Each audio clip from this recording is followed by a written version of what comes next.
सीटों के बारे में चर्चा कर रहे हैं जहां का मुकाबला हमेशा से दिलचस्प रहा है। उन सीटों की अपनी एक पृष्ठभूमि है, अपना एक इतिहास है। हाजीपुर की हमने चर्चा खूब की है, हाजीपुर की चर्चा हम आगे भी करेंगे। चाचा भतीजों की लड़ाई की वजह से और संभावित जो जंग है, चाचा भतीजे आमने सामने होंगे, चिराग पासवान और पशुपति पारस आमने सामने होंगे, उसकी चर्चा हम लगातार कर रहे हैं। लेकिन मुंगेर की सीट भी कम हॉट नहीं है, मुंगेर की सीट भी हॉट सीट है। आप जानते हैं जेडीयू के राष्ट्रीय अध्यक्ष ललन सिंह मुंगेर सीट से सांसद हैं और हर हाल में जेडीयू को यह सीट बचानी होगी। नमस्कार, आप देख रहे हैं धा न्यूज और मैं हूं अभिषेक मिश्रा। देखिए, 2024 के लोकसभा चुनाव को लेकर हम लगातार चर्चा कर रहे हैं और खासकर उन हॉट सीटों के बारे में चर्चा कर रहे हैं जहां का मुकाबला हमेशा से दिलचस्प रहा है। उन सीटों की अपनी एक पृष्ठभूमि है, अपना एक इतिहास है। हाजीपुर की हमने चर्चा खूब की है, हाजीपुर की चर्चा हम आगे भी करेंगे।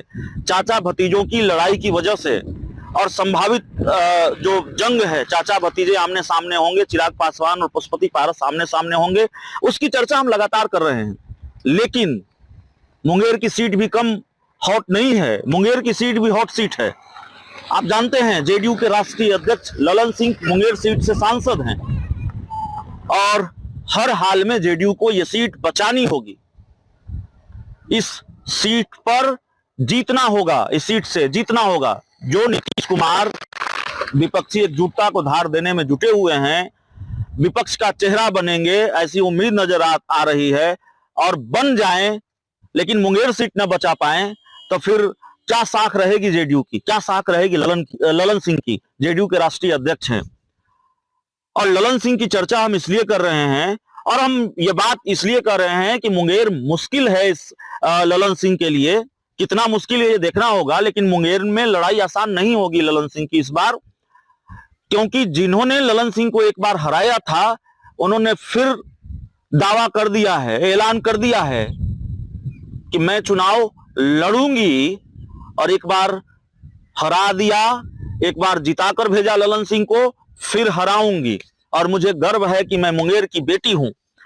मैं सूरजभान सिंह की पत्नी वीणा देवी की बात कर रहा हूं। वीणा देवी ने 2014 के लोकसभा चुनाव में ललन सिंह को मुंगेर लोकसभा सीट से चुनाव हराया था।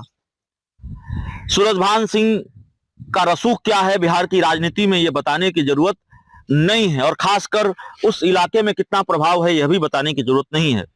वैसे ललन सिंह का कद भी कोई कम नहीं है, एक तो नीतीश कुमार के करीबी हैं और उस इलाके में उनका भी प्रभाव है और इसी प्रभाव का नतीजा रहा, ललन सिंह के कद का नतीजा रहा, लोगों में उनकी स्वीकारता एक वजह रही कि अनंत सिंह की पत्नी नीलम देवी को 2019 में ललन सिंह ने हराया। अनंत सिंह अड़ गए थे कि हम लोकसभा का चुनाव लड़ेंगे। जब तेजस्वी यादव अनंत सिंह के नाम पर तैयार नहीं हुए तो कांग्रेस ने अनंत सिंह की पत्नी नीलम देवी को टिकट दिया। तो बाहुबली वर्सेज ललन सिंह 2014 में हुआ। बाहुबली, कथित तौर पर बाहुबली कहे जाने वाले सूरजभान सिंह की पत्नी वीणा देवी मैदान में थी और उन्होंने ललन सिंह को हरा दिया। 2019 में बाहुबली वर्सेज ललन सिंह हुआ, अनंत सिंह की पत्नी नीलम देवी मैदान में थी, लेकिन वो हार गई और ललन सिंह चुनाव जीत गए। और एक बार फिर 2024 में बाहुबली वर्सेज ललन सिंह होने की उम्मीद है, जिस तरह से वीणा देवी ने बयान दिया है और वो कहा है कि वो मुंगेर से लोकसभा का चुनाव लड़ेंगी और ललन सिंह को हराएंगी। टेंशन जरूर बढ़ा दी है उन्होंने जेडीयू की, ललन सिंह और नीतीश कुमार की। बहुत बहुत धन्यवाद।